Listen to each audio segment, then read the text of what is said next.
अब हम चलते हैं अपने अगले नवरत्न की ओर। हीरों की नगरी सूरत में हमारे भिवानी का भी एक चमकता हुआ डायमंड है, जिन्हें हम श्री प्रमोद चौधरी के नाम से जानते हैं। टेक्सटाइल इंडस्ट्री का ये एक बहुत जाना माना नाम है, जिसे बहुत सारे एक्सपोर्ट के फील्ड में बहुत सारे अवार्ड्स मिल चुके हैं। बहुत सारे एजुकेशनल इंस्टीट्यूशंस इन्होंने शुरू किए हैं, जिसके माध्यम से वो देश का भविष्य गढ़ रहे हैं। ऐसे लक्ष्मी पुत्र हैं प्रमोद जी, जो हमेशा दूसरों की सेवा के लिए, सहयोग के लिए तैयार रहते हैं। आइए उनके बारे में और अधिक जानते हैं एक वीडियो के माध्यम से।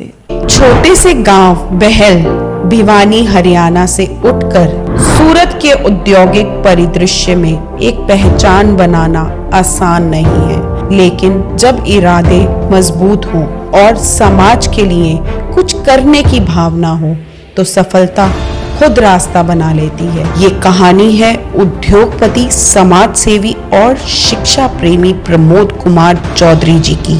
6 अक्टूबर 1963 को हरियाणा के बहल गांव में जन्मे प्रमोद कुमार चौधरी स्वर्गीय श्री छोगमल चौधरी के पुत्र। परिवार में 4 भाई, बड़े भाई कलकत्ता, दूसरे भाई इंदौर में, तीसरे महेंद्र भाई ने सूरत में उद्योग की नींव रखी और आप स्वयं पूरे बिजनेस एम्पायर को संभाल रहे हैं। शिक्षा की यात्रा भी अनोखी रही। कलकत्ता यूनिवर्सिटी से बीकॉम ऑनर्स की उच्च शिक्षा प्राप्त की। पढ़ाई पूरी करने के बाद कलकत्ता में व्यापार ज्वाइन किया, लेकिन 1985 में एक नई दिशा मिली जब वे सूरत आ गए।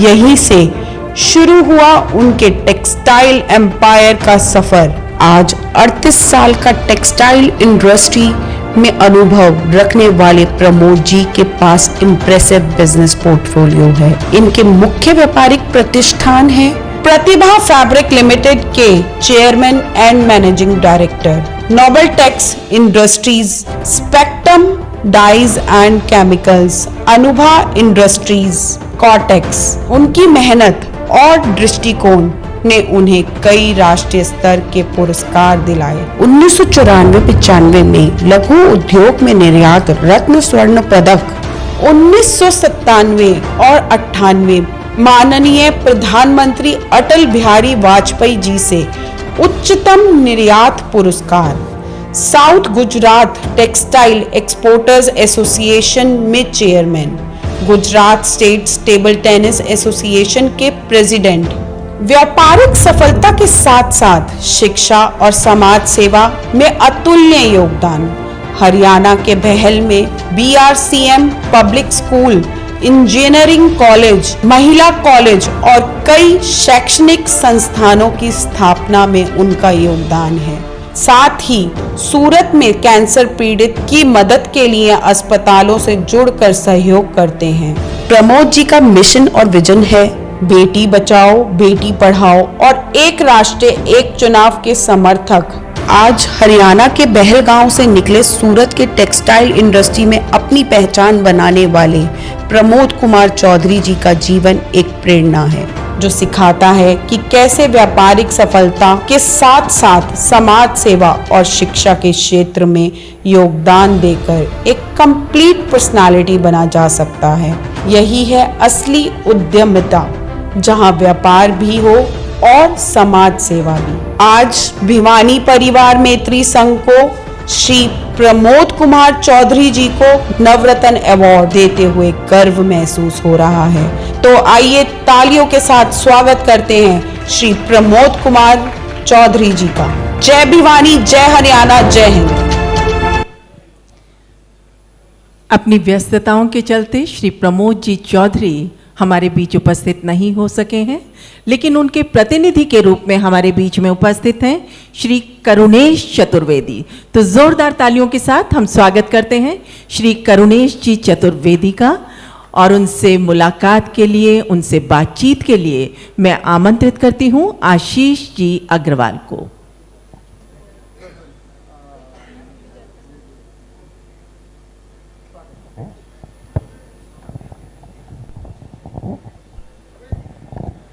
देखिए दोस्तों, सूरत मिनी भिवानी है। कितने लोगों को पता है ये बात? सूरत, नथुराम जी भी कह रहे हैं कि सूरत मिनी भिवानी है, और उस मिनी भिवानी में, सूरत की मिनी भिवानी में भिवानी वालों का पर्याय है प्रमोद चौधरी। इस बात को ध्यान से समझ लेना। जनरल वीके सिंह साहब मंत्री बने तो प्रमोद चौधरी जी का मेरे पास फोन है, चेतन भाई हम चाहते हैं कि भिवानी वाले समाज में जनरल वीके सिंह साहब का सम्मान होना चाहिए सूरत में, तुमको साथ आना है। जनरल साहब और मैं, हम दोनों सूरत पहुंचे, कितना भव्य स्वागत हुआ मैं आपको बता नहीं सकता। और संध्या में जनरल वीके सिंह के सम्मान में एक बड़ा कार्यक्रम किया जिसमें 600 लोग थे भिवानी के, सूरत की धरती पर। वो है प्रमोद चौधरी।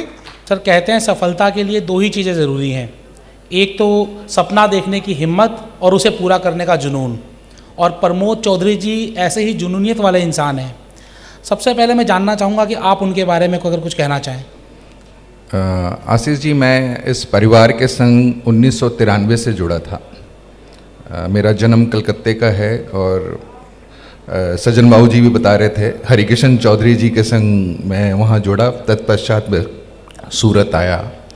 वहाँ आने के बाद मेरा जो काम जो मैंने कार्य किया वो महेंद्र जी और प्रमोद जी के सानिध्य में ही मैंने वहाँ पर अपना कैरियर चालू किया। और अब सपने और उनको पूरा करने की जो बातें हम लोग आप कर रहे हो, लेकिन उसकी जो रास्ता है वो वहीं से जाता है। जो एक गुरु मंत्र आज सुबह मैंने दोनों से सुना, जो मेरे पहले थे राजेश जी और सज्जन जी के बारे में मैंने बहुत सुना है। और तो जो ईमानदारी और लगन है और परिश्रम, इसकी कोई दूसरा सानिध्य नहीं है इसका। इसी से आपको ये सपने देखते हैं वो पूरा इसी से ही हो सकते हैं, और कुछ नहीं हो सकता। और आज मैं, जैसा मैंने बताया, मैं 93 से इनसे जुड़ा हुआ हूँ। आज मैंने भी अपने प्रोफेशनल करियर में बहुत ग्रोथ किया, और उसमें बहुत हद तक जो है मेरे, आप ये कह सकते हैं कि एक मेरी सीख जो वो यहीं से मिली, और आज जो मैं हूँ वो इनकी बदौलत ही हूँ। क्या बात है सर। बहल भिवानी से निकलकर कलकत्ता में उन्होंने पढ़ाई की, और उसके बाद वो सूरत में जाकर एक टेक्सटाइल किंग बन गए। इस पूरी जर्नी के बारे में आप क्या कहना चाहेंगे?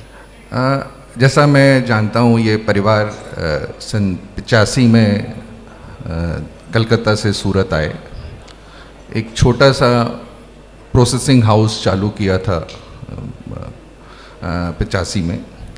धीरे धीरे वो कारोबार, जैसा कि आज हम लोग कहते हैं कि सूरत जो है एक डायमंड और टेक्सटाइल दो इंडस्ट्री के नाम से ही जाना जाता है। तो शुरुआत करी थी एक प्रोसेसिंग हाउस की, जो प्रतिभा फैब्रिक जो स्टार्टिंग था, और उसके बाद कभी मुड़ के पीछे नहीं देखा। उसमें हमने कैपेसिटी बढ़ाई काफ़ी। उसके बाद 2 प्रोसेसिंग हाउस और हमारे खुले, नोबल टेक्स था। लेकिन बिजनेस को वहीं तक हमने सीमित नहीं रखा, और सोच बहुत बड़ी थी। हम लोगों ने दूसरे कार्य भी किए, जैसे उसमें लिनन का कार्य है, फिर एक टेक्सटाइल में जो डाइज एंड केमिकल्स यूज होते हैं उसकी, अब मेक इन इंडिया की बात आज हम लोग करते हैं, लेकिन उस समय हमने वो सपना देख लिया था। तो हमने एक स्पेक्ट्रम डाइज एंड केमिकल उस समय चालू किया, जो आज न पूरे हिंदुस्तान में बल्कि विदेश में भी हमारे डाइज एंड केमिकल की काफ़ी डिमांड है। और इस तरीके से फिर काफ़ी जो और टेक्सटाइल के जो वर्टिकल्स होते हैं उसमें हमने ध्यान दिया, नीटेड में, आपके डेनिम में। तो इस तरीके से जो टेक्सटाइल के जो डिफरेंट और भी वैल्यू एडिशन आइटम्स हो सकते हैं उसमें हमने ध्यान दिया। सर, 40 साल से अधिक का टेक्सटाइल इंडस्ट्री का सफ़र, और पिछले 40 सालों में भारत भी पूरी तरीके से बदल गया है।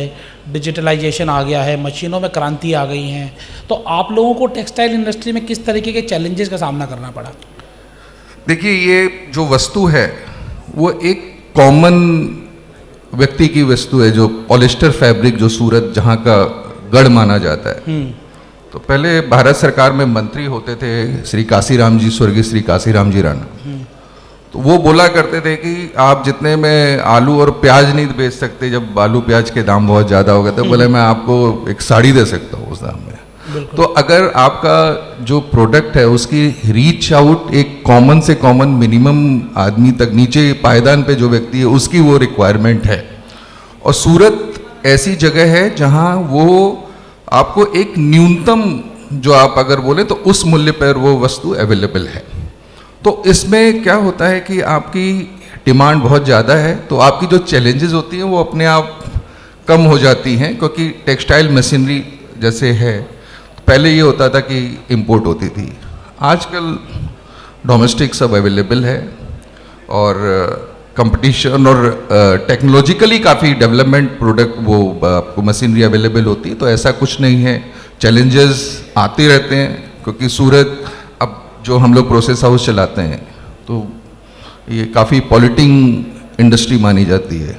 तो अब आज हम लोग सस्टेनेबिलिटी की बात करते हैं, उस समय सस्टेनेबिलिटी की बात नहीं होती थी, लेकिन हम लोगों ने उस समय भी समय को ध्यान में रखते हुए काफ़ी ऐसी एक्टिविटी करी जो हमको गवर्नमेंट की जो रेस्ट्रिक्शंस होते हैं उनका सामना ना करना पड़े। धीरे धीरे लोग जुड़ते गए और हमारा व्यापार बढ़ता गया। सर, जो ये इंडस्ट्री है एक लेबर इंटेंसिव इंडस्ट्री है, आपको बहुतायत में लेबर चाहिए होती हैं, उनको मैनेज करना, उनका ख्याल रखना और उनसे प्रोडक्शन लेना भी, इन सब चीज़ों को मैनेज करने में आप लोगों के क्या सक्सेस पॉइंट्स क्या रहे? आपने सही बोला, ये काफ़ी लेबर इंटेंसिव इंडस्ट्री है और वहाँ एक समय के बाद काफ़ी पलायन होता है, क्योंकि जो लेबर है प्राय उड़ीसा और बिहार के आए हुए होते हैं। ये जैसे क्रिकेट लीग फुटबॉल लीग होता है, कलकत्ता में पहले होता था, बंगाल में, कलकत्ता बॉर्न ब्रॉट अप हूँ तो इसलिए वहाँ का उदाहरण दे रहा हूँ। तो हर फुटबॉल सेशन के बाद वहाँ पर वो बदलते थे वो प्लेयर्स, कोई मोहन बगान जाता था, कोई ईस्ट बंगाल में जाता था, कोई मोहम्मडन स्पोर्टिंग में जाता था। तो उसी तरीके से सूरत में ये होता था कि हर एक सीजन के पहले लेबर इधर से उधर जाता था, तो उसको रोकने के लिए बहुत चैलेंजिंग टास्क था। तो हम लोगों ने उस समय 2008-9 की बात है ये, तो मैं उस समय दोबारा सूरत गया। मैं सूरत 93 में ज्वाइन किया था और जुलाई से फिर मैं दिल्ली में हूँ। तो फिर 2008 में कुछ लगा कि मेरा योगदान वहाँ ज़रूरत है, तो मैं फिर वहाँ पर गया। तो हम लोगों ने वहाँ देखा कि एक अनऑर्गेनाइज सेक्टर की जैसे टेक्सटाइल इंडस्ट्री चलती है, तो वहाँ पर थोड़ी मेहनत करके हम लोगों ने सेशन ऑर्गेनाइज करे और जो ESI और जो एक्टिविटीज़ होती है वहाँ वो कम थी। तो हम लोगों ने अपने जो लेबर थे उनको समझाया कि इसके क्या फ़ायदे हैं। अब फ़ायदे में, अब जब वो पॉकेट से 100 रुपया देता था तो उसको ये डर था कि हम साल भर बाद अगर छोड़ेंगे तो हमारा कंट्रीब्यूशन तो जीरो हो जाएगा। तो उसको हमने भी थोड़ी अज्ञानता सोचा कि इसको मेंटेन करने दें, कि अगर रहेगा तो ये, तो उससे हमें बहुत सफलता मिली। फिर वहाँ के काफ़ी और जो बिजनेस हाउसेस थे उन्होंने वही जो प्रैक्टिस है वो करी और उससे आज हम लोग करीब 4 से 5 हज़ार हमारे पास लेबर हैं और बहुत सम्मानित महसूस करते हैं। बहुत बढ़िया सर।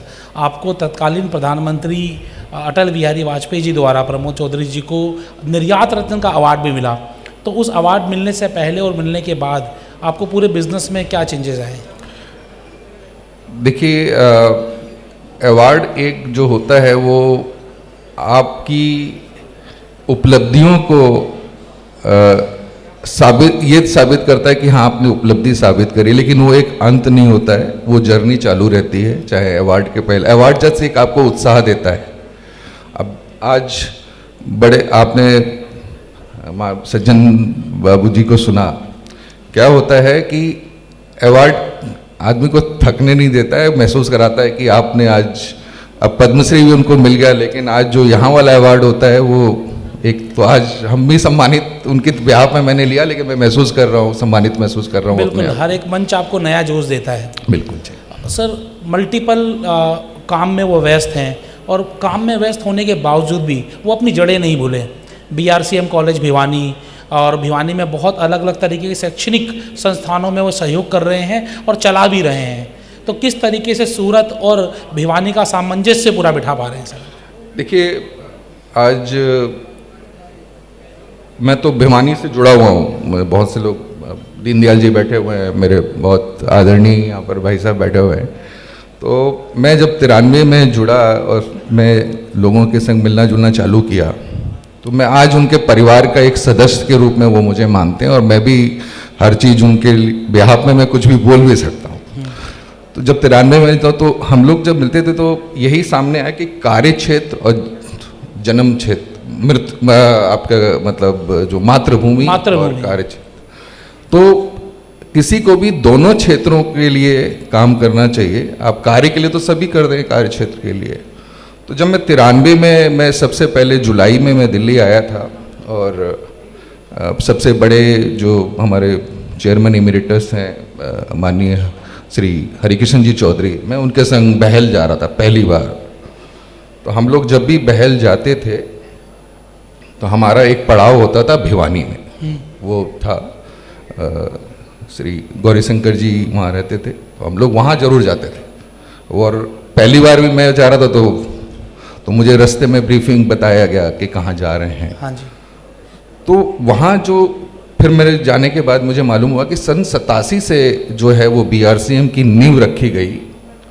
एक छोटा सा वो एक स्कूल जस्ट गांव के में ही खोला गया था और मेरे सामने देखते देखते आज वो एक विशाल काय एजुकेशनल इंस्टीट्यूट बन गया है। बहुत बेहतरीन सर।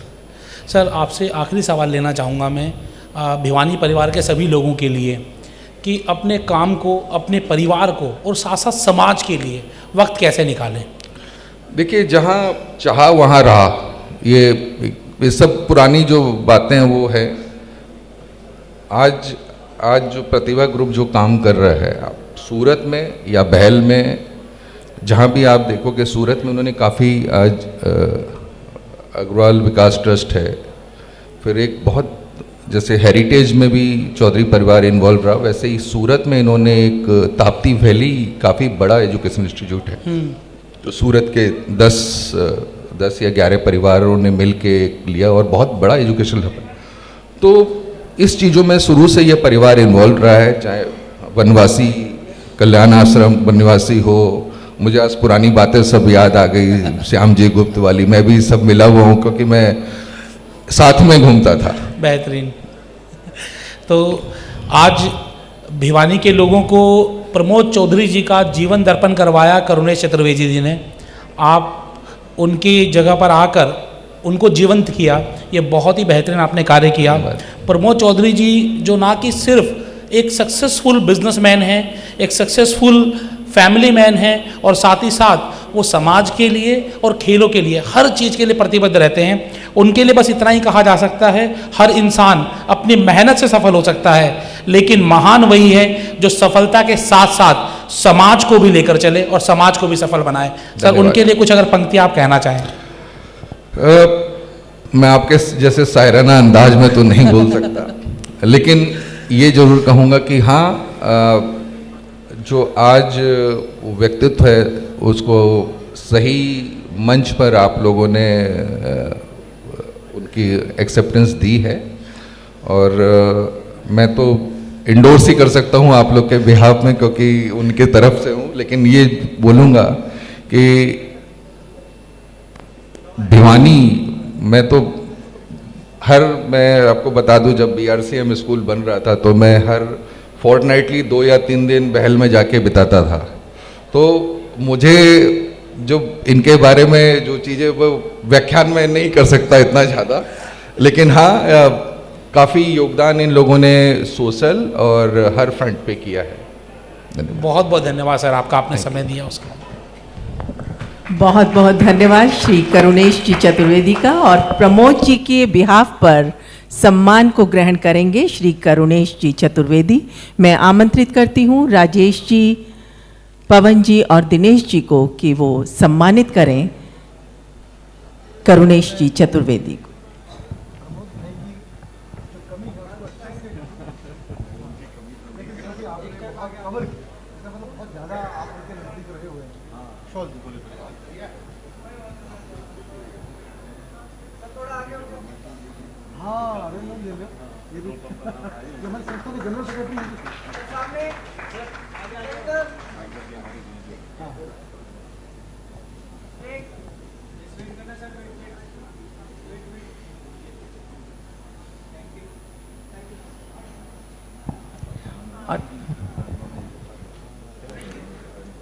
प्रमोद चौधरी जी नहीं आ पाए, परंतु करुणेश चतुर्वेदी जी ने एक मित्र का अच्छा धर्म निभाया और प्रमोद जी ने ये वादा किया है मेरे से, कल बात हो रही थी कि मैं अगले आयोजन में राजेश जरूर आऊँगा। बस करुणेश जी से एक मेरी प्रार्थना है, करुणा भरी, क्योंकि वो करुणेश हैं तो करुणा भरी प्रार्थना करना मेरा धर्म है कि वो हमारी सीआर ठीक पहुंचा देना उन तक कि भाई भिवानी वाले आपको याद कर रहे हैं। और मैं एक बात और बताना चाहता हूं, कम लोगों को पता है, भिवानी का कोई व्यक्ति अगर पीएमओ तक पहुंच रखता है, प्रधानमंत्री के घर तक, तो वो एक ही व्यक्ति है जिसका नाम प्रमोद चौधरी है। अगर कोई काम पीएमओ में पड़ जाए तो वो एक आदमी है जो जाकर सीधा दरवाजा खटका सकता है। ये मैंने सूरत में अनुभव किया। तो ये हाइट है प्रमोद चौधरी साहब की, आती है तो बहुत अच्छी बात है, लेकिन करुणेश भाई का हृदय से धन्यवाद, उन्होंने मोर्चा संभाला।